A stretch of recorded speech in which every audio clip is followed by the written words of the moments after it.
So now, ladies and gentlemen, live and in colour, it's Mr. Wayne Lovejuice.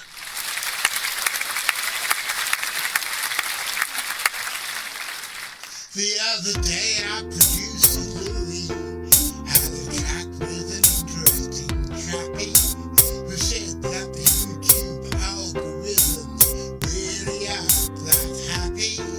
If a channel only broadcasts once a week, so we decided we could Xtra. Whenever we've got a piece of news in our new book on the track Xtra.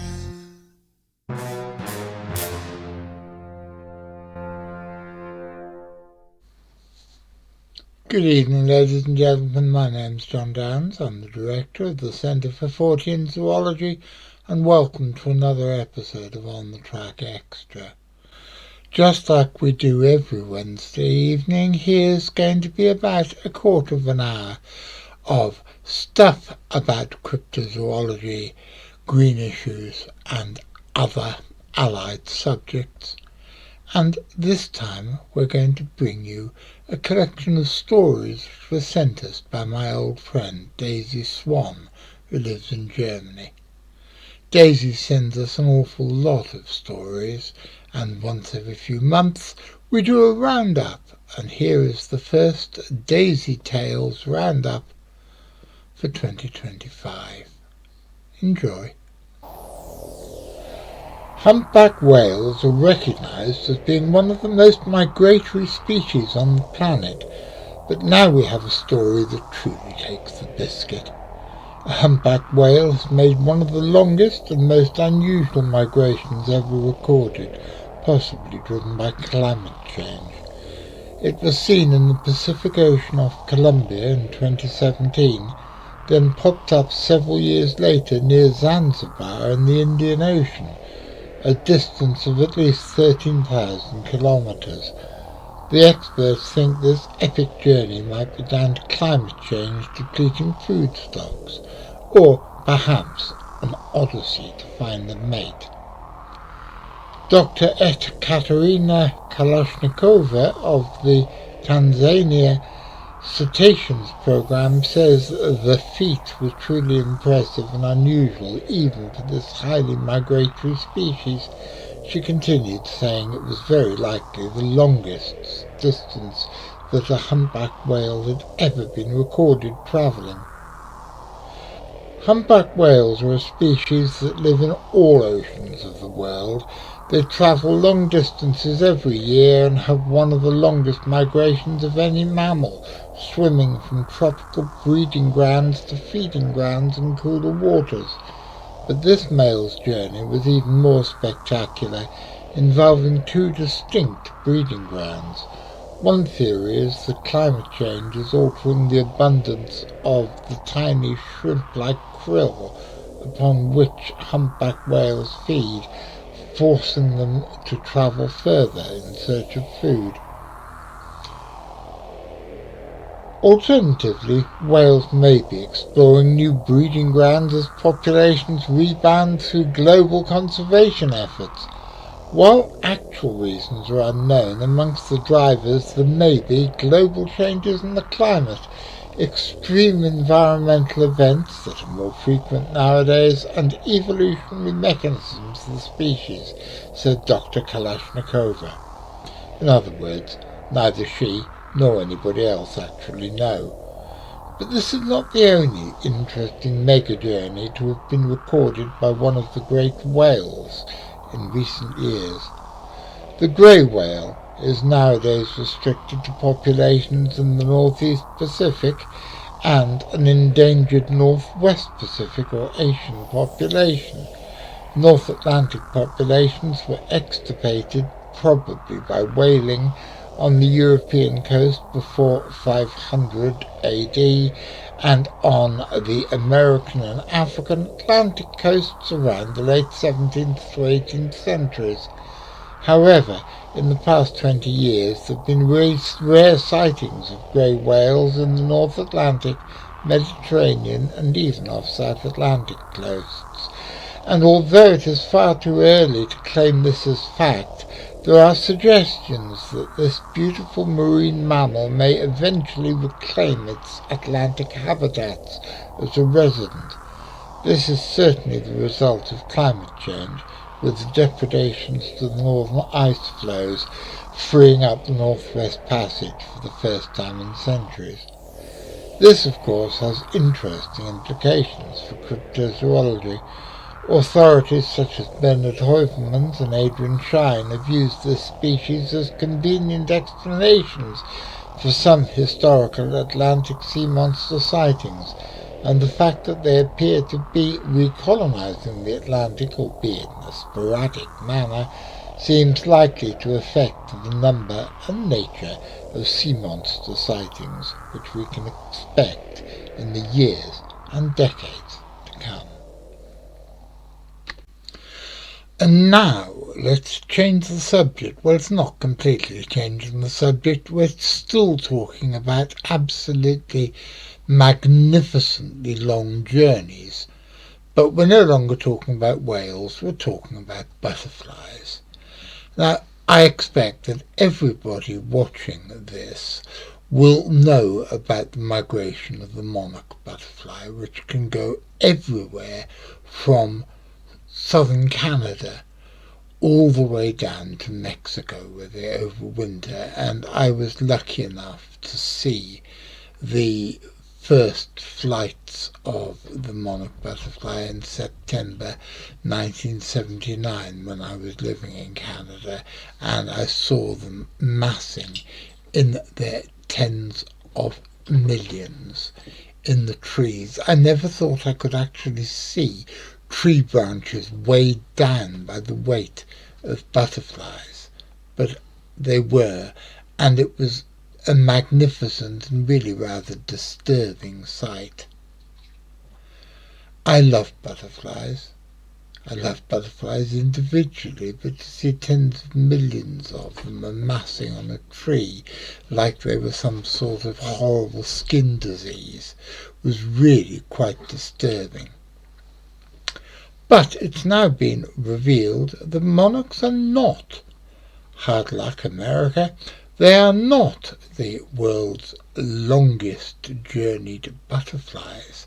They're not the ones even that have the longest migrations. That honour resides in the old world with a butterfly called a painted lady. This, Vanessa Cardew, the painted lady, is a regular annual visitor to British shores, but it comes all the way from sub-Saharan Africa.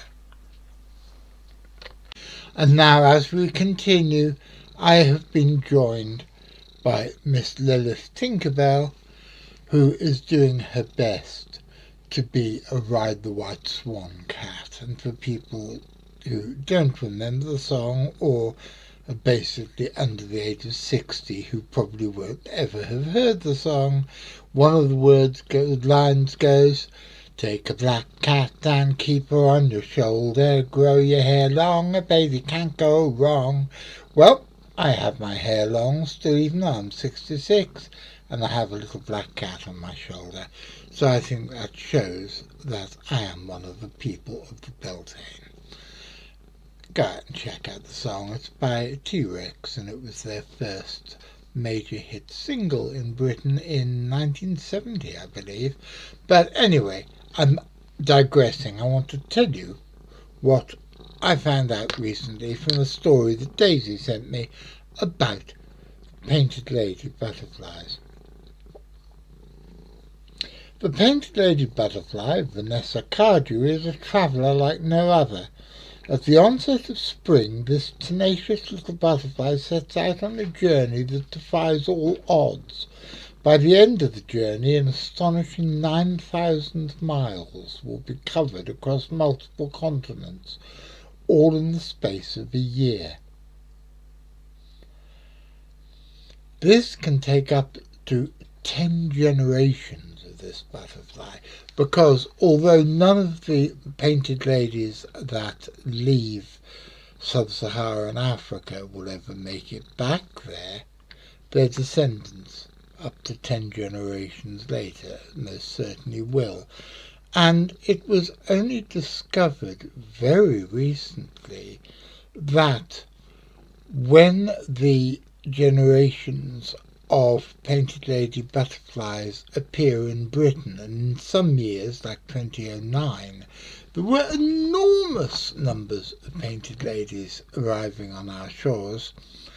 They breed very successfully in Britain, where they've got a load of food plants, but the most successful is thistles, and the larvae grow so fat and successful on thistles that the butterflies which fly back down south at the end of the summer are notably heavier than the ones which arrived in Britain earlier in the spring. Now let me just read you again from this article how it goes. The Vanessa Cardury migration is defined by the change in seasons and the need to find suitable grounds for breeding and sustenance. Starting from sub-Saharan Africa, the painted ladies move through the Middle East, North Africa and Europe before returning southwards again during the autumn. The painted ladies begin their seasonal expeditions in the Afro-tropical region, where they breed during the rainy season in places like the Sudanian and Sahelian savannas. As conditions dry out, the painted ladies push further south into regions such as Ghana, Uganda and Kenya, guided by the sun and the wind as they take out the regions most likely to rain. As they move, the butterflies continue to breed, ensuring that the new generation takes over along the way. In the spring, the painted ladies make their way northwards, travelling through challenging landscapes such as the deserts of the Middle East and the mountain ranges of Europe. Their ultimate goal is to reach temperate regions where they take advantage of blooming plants. Well, you can see this article was written by one of our transatlantic chums in Forbes magazine, because I really can't imagine any natural-born Englishman writing where they take advantage of the blooming plants. So that shows, just like I think it was Bernard Shaw said, that Britain and America are two great nations divided by a common language. As autumn approaches, the butterflies begin their southward return, driven by changing climatic conditions and dwindling food supplies. The migration of the Vanessa Cardury might seem like an improbable endeavour at the outset, but these painted ladies are built to endure any challenge that comes their way, and they adapt as they move. Unlike many butterfly species which rely on specific host plants, painted ladies are polyphagous, meaning they can feed on a wide variety of plants. This flexibility allows them to thrive in diverse environments, from African savannas to European meadows, and they move with the sun. Painted ladies use a solar compass to orientate themselves during migration, adjusting their flight paths according to the sun's position. This ability allows them to traverse challenging terrain such as the vast Sahara Desert and the rocky peaks of the Alps. So, despite the fact that the monarch butterfly does have an undeniably impressive migration, it isn't the best. And we know a song about that, don't we, boys and girls? The English are best. I wouldn't give tuppence for none of the rest. The butterflies which arrive here from African shores have the longest migration, and they're better than yours. And that, ladies and gentlemen, is it for this episode. I hope you enjoyed it. I meant to do 3 or 4 Daisy stories in this episode, but it ended up being just two because there were such interesting stories and there was enough for me to be able to expand upon and for me to write a song which is going to annoy everybody in the colonies. I'll be back on Saturday. What have we got happening on Saturday? Well, from my memory, and my memory is not serving me well. My memory is completely and utterly like an aging grasshopper at the moment. But from memory, we've got an interview with the immortal and invisible Adrian Shine, talking about sea serpents. And I very much look forward to seeing you then. I'll be back then again next Wednesday. And what am I talking about? Well, I think I'm talking about two surprising re-emergences of British mammals. But again, you're going to have to just wait. So, assuming that you're there on Saturday to watch the show, I'll be there doing the notifications and the live chat and all the other scubbins I do on a Saturday afternoon. And if you're there watching, I'll most certainly be seeing you.